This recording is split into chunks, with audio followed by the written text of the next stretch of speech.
My son, attend unto my wisdom, and bow thine ear to my understanding, that thou mayest regard discretion, and that thy lips may keep knowledge.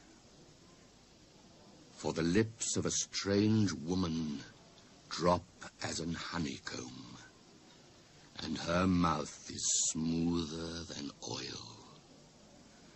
But her end is bitter as wormwood, sharp as a two-edged sword. Her feet go down to death, her steps take hold on hell. Lest thou shouldest ponder the path of life, her ways are moveable, but thou canst not know them.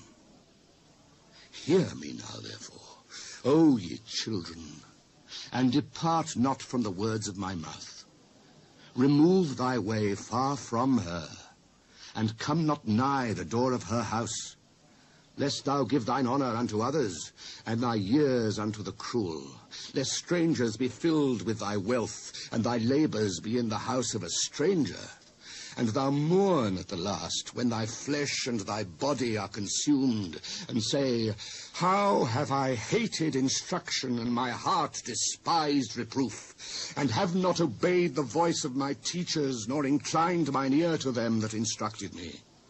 I was almost in all evil in the midst of the congregation and assembly. Drink waters out of thine own cistern, and running waters out of thine own well. Let thy fountains be dispersed abroad, and rivers of waters in the streets. Let them be only thine own, and not strangers with thee.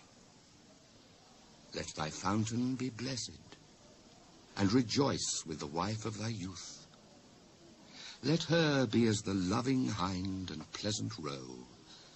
Let her breast satisfy thee at all times, and be thou ravished always with her love. And why wilt thou, my son, be ravished with a strange woman, and embrace the bosom of a stranger? For the ways of man are before the eyes of the Lord, and he pondereth all his goings. His own iniquities shall take the wicked himself, and he shall be holden with the cords of his sins. He shall die without instruction, and in the greatness of his folly he shall go astray.